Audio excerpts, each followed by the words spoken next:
Welcome back to the Angry Man Podcast with Jason and Greg.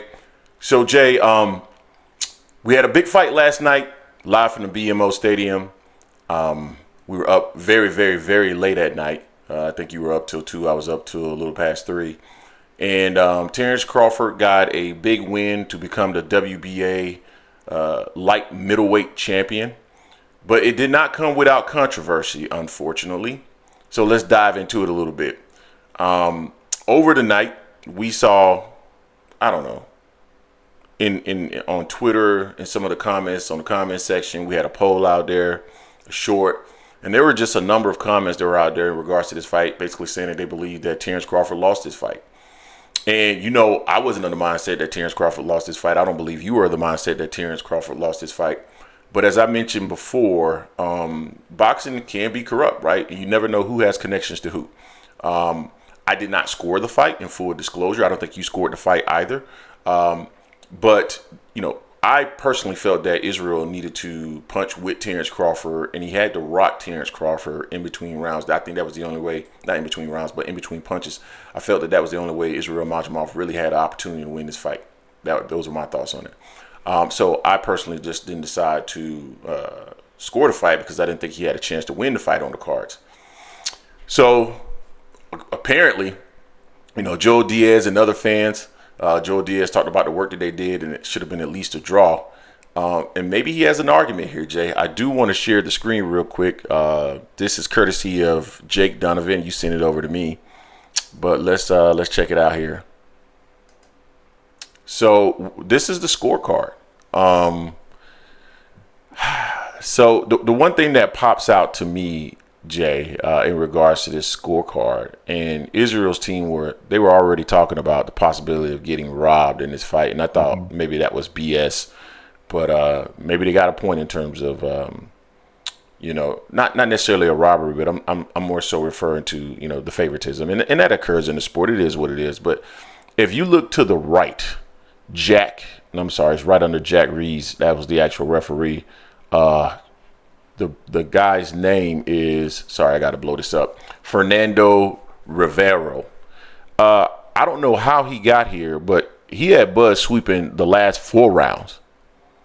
I don't think Crawford won the last 4 rounds.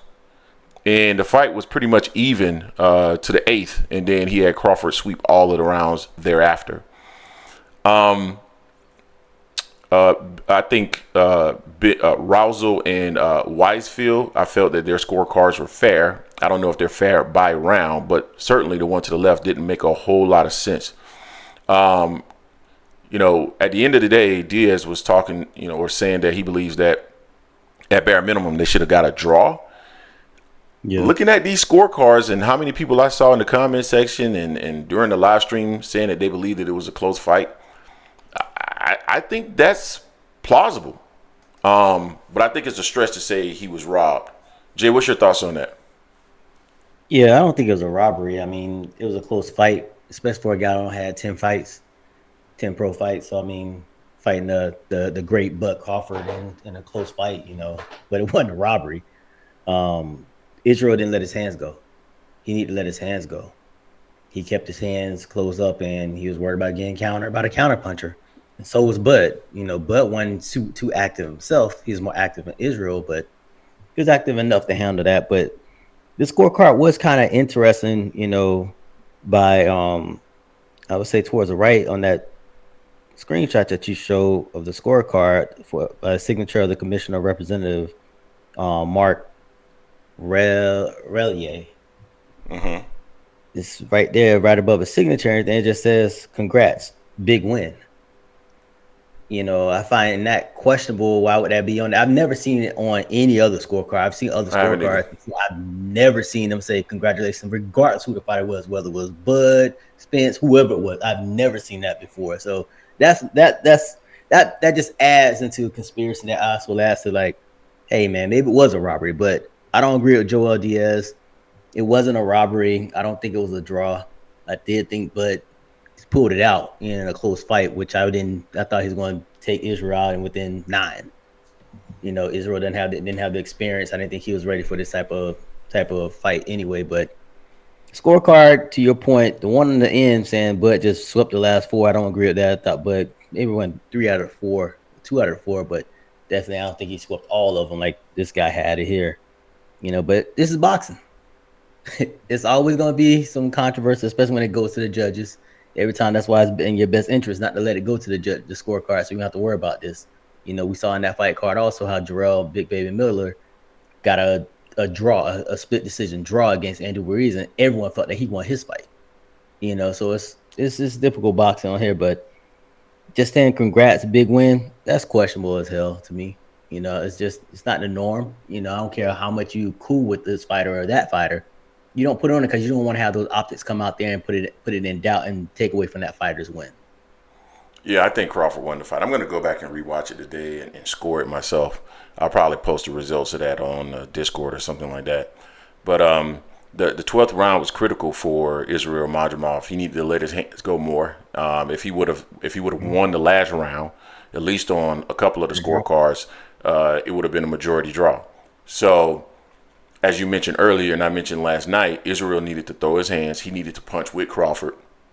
Too often, when punches are coming at him, he doesn't throw anything back. He wasn't slipping and countering and stuff like that. And he has the ability to do that because we've seen him do it. I've seen him do it.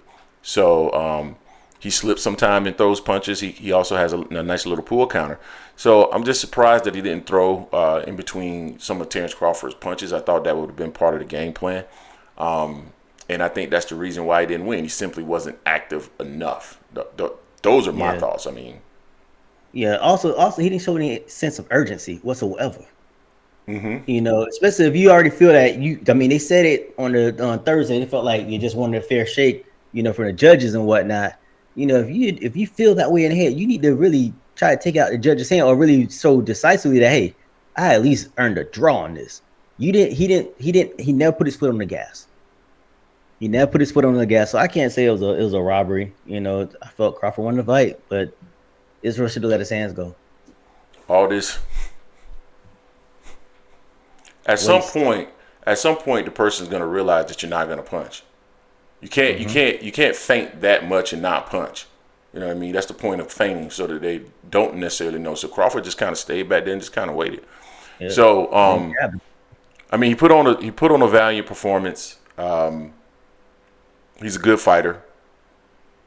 I thought he needed more fights. He needed more seasoning in order to be ready for Terence Crawford.